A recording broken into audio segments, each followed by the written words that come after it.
اور ان سے 2 شخصوں کا حال بیان کرو جن میں سے ایک کو ہم نے انگور کے 2 باغ عنایت کیے تھے اور ان کے گردا گرد کھجوروں کے درخت لگا دیے تھے اور ان کے درمیان کھیتی پیدا کر دی تھی۔ دونوں باغ کثرت سے پھل لاتے اور اس کی پیداوار میں کسی طرح کی کمی نہ ہوتی، اور دونوں میں ہم نے ایک نہر بھی جاری کر رکھی تھی، اور اس طرح اس شخص کو ان کی پیداوار ملتی رہتی تھی۔ تو ایک دن جب کہ وہ اپنے دوست سے باتیں کر رہا تھا، کہنے لگا کہ میں تم سے مال و دولت میں بھی زیادہ ہوں اور جتھے اور جماعت کے لحاظ سے بھی زیادہ عزت والا ہوں، اور ایسی شیخیوں سے اپنے حق میں ظلم کرتا ہوا اپنے باغ میں داخل ہوا۔ کہنے لگا کہ میں نہیں خیال کرتا کہ یہ باغ کبھی تباہ ہو، اور نہ خیال کرتا ہوں کہ قیامت برپا ہو، اور اگر میں اپنے پروردگار کی طرف لوٹایا بھی جاؤں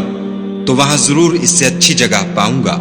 تو اس کا دوست جو اس سے گفتگو کر رہا تھا کہنے لگا کہ کیا تم اس خدا سے کفر کرتے ہو جس نے تم کو مٹی سے پیدا کیا، پھر نطفے سے، پھر تمہیں پورا مرد بنایا؟ مگر میں تو یہ کہتا ہوں کہ خدا ہی میرا پروردگار ہے،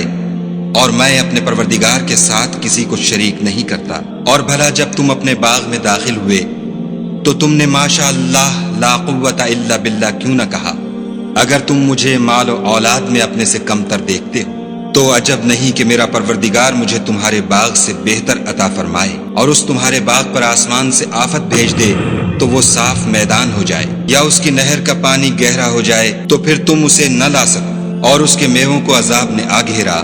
اور وہ اپنی چھتریوں پر گر کر رہ گیا، تو جو مال اس نے اس پر خرچ کیا تھا اس پر حسرت سے ہاتھ ملنے لگا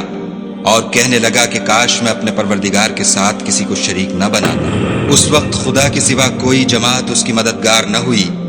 اور نہ وہ بدلہ لے سکا۔ ایک شخص وہ ہے کہ جس کو اللہ نے دنیاوی نعمتیں جو مادی وسائل بھرپور دے رکھے ہیں، اور وہ اس قدر اس کا معاملہ ٹھیک چل رہا ہے کہ ہوتے ہوتے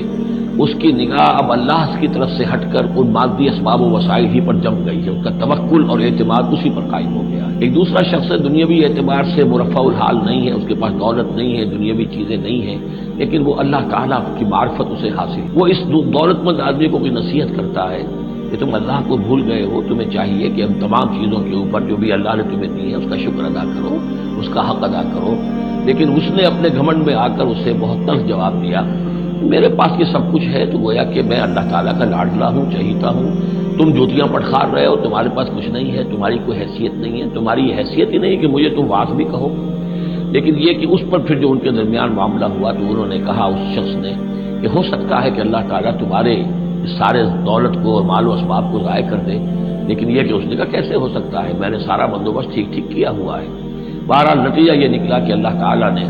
اس کی اس پوری دولت کو ایک طریقے سے ضائع کر دیا، اور پھر وہ اپنے ہتھیلیاں ملتا رہ گیا، کفِ افسوس ملتا رہ گیا، اور اس نے کہا ہائے کاش کہ میں نے اپنے رب کے ساتھ شرک نہ کیا۔ کہ ایک شرک ہے مادہ پرستی کا شرک، مادی اسباب و وسائل پر اتنا تکیہ ہو جائے، اتنا توکل ہو جائے، اتنا اعتماد ہو جائے کہ پھر اللہ تعالیٰ کو انسان بھول جائے، مسبب الاسباب پر سے نگاہ ہٹ جائے اور وہ سمجھے کہ سارا اعتماد اور توکل میرا ان مادی اسباب و وسائل پر ہے۔ تو یہاں گویا کہ اس نے ان مادی وسائل و اسباب ہی کو اپنا معبود بنا۔ یہ شرک ہے جو اس دور کا سب سے بڑا بالذی خلقک من تراب۔ کیا تو نے کفر کیا اس ہستی کا جس نے تجھے مٹی سے بنایا، ثم من نطفہ، پھر پانی کی گندے پانی کی بوند سے بنایا، ثم سواک رجلا، پھر تجھے ایک پورا انسان بنا کر کھڑا کر دیا۔ اب یہاں اور تجھے کفر کون سا کیا؟ یعنی یہ کہ وہ رب مان رہا ہے اللہ کو، اور رب کے ساتھ اسے کسی اور کا ذکر نہیں کیا ہے۔ مطلب یہ کہ آخرت کا انکار در حقیقت اللہ کا انکار ہے۔ اگر تم آخرت کے بارے میں جو کہہ رہے ہو کہ نہیں میں نہیں سمجھتا کہ یہ کوئی ہونے والی بات ہے، تو چاہے تم اللہ کو اب اقرار کر رہے ہو لیکن حقیقت میں اگر آخرت کو نہیں مانتے تو گویا کہ اللہ کا انکار ہے۔ لیکن هو اللہ ربی، لیکن جہاں تک میرا معاملہ ہے میں نے تو اللہ کو اپنا رب مانا ہوا ہے، وہی میرا مالک ہے، آقا ہے، ولا اشرک بربی احدا، اور میں اپنے رب کے ساتھ کسی کو شریک نہیں ٹھہراتا۔ ولولا اذ دخلت جنتک قلت ما شاء اللہ، اور کیوں نہ ایسا ہوا کہ اللہ کے بندے جب تو اپنے باغ میں داخل ہوا، تو نے باغ دیکھا پھلا ہوا ہے، ہرا بھرا ہے، ہر طرف بڑا دل خوشگل منظر ہے، تو کہتا ماشاء اللہ۔ یہ پھر وہی مجلسی کلمہ آ گیا جس میں توحید کود کود کر بھری ہوئی ہے، ماشاء اللہ۔ یہ جو اللہ نے چاہا، جو اللہ نے چاہا، یہ سب اس کے فضل و کرم سے۔ لا قوت الا باللہ، کوئی طاقت نہیں ہے اللہ کے سوا۔ اگر اللہ کی طرف سے یہ بات نہ ہوتی تو میرے اندر کوئی صلاحیت نہیں تھی، اللہ ہی کی ہے، در حقیقت یہ دین ہے اس کی، اسی کی عطا ہے۔ ان ترن انا اقل من کا مالا و ولدا، اگر تم دیکھ رہے ہو کہ میں تم سے کم ہوں مال میں بھی اور اولاد میں بھی، فعسى ربی ان یؤتینی خیرا من جنتک، تو مجھے تو اپنے رب کے بارے میں یہ یقین ہے کہ وہ جب چاہے مجھے تیرے باغ سے بہتر باغ دے سکتا ہے، وَيُرْسِلَ عَلَيْهَا حُسْبَانًا، اور تیرے باغ کے اوپر وہ کوئی اوپر سے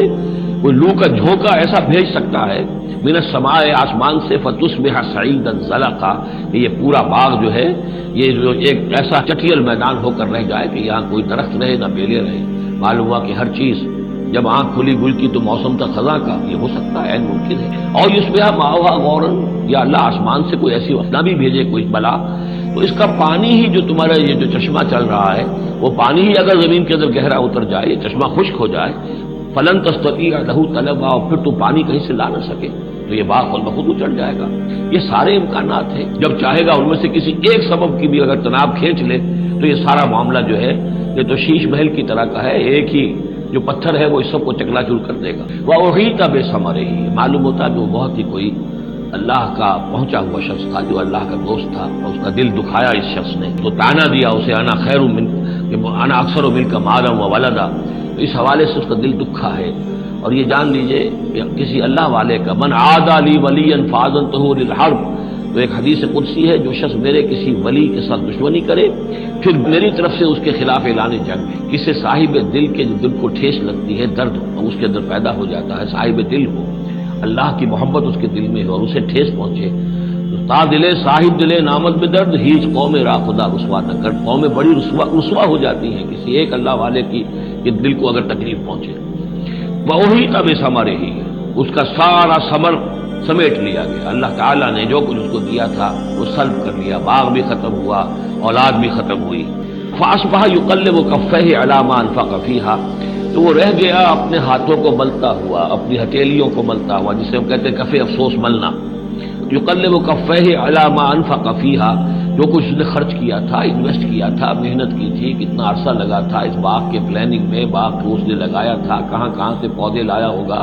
ما انفق فیہا وہی خاویۃ علی عروشہا، اور وہ باغ جو ہے گرا پڑا ہوا تھا اپنی چھتریاں کے اوپر، کیونکہ جو انگور کی بیلیں ہوتی ہیں وہ ٹٹیاں ہوتی ہیں، چھتریاں ہوتی ہیں، وہ سب اوندھی پڑی ہیں۔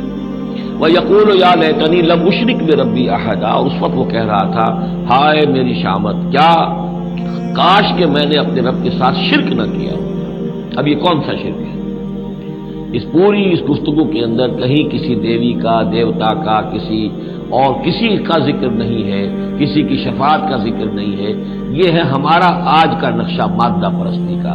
آج کی ہماری ذہنیت جو ہے پوری کی پوری اس رکوع کے اندر موجود ہے۔ وَلَمْ تَكُنْ لَهُ فِئَةٌ يَنْصُرُونَهُ، اور نہ ہوئی پھر اس کی کوئی جماعت، کوئی اس کی فوج ہوتی جو اس کی مدد کرتی من دون اللہ، اللہ کے مقابلے میں۔ وَمَا كَانَ مُنْتَصِرًا، اور نہ ہی وہ اس قابل تھا کہ کسی سے انتقام لے، کس سے انتقام لے، سارا فیصلہ تو اللہ کی طرف سے ہوا ہے۔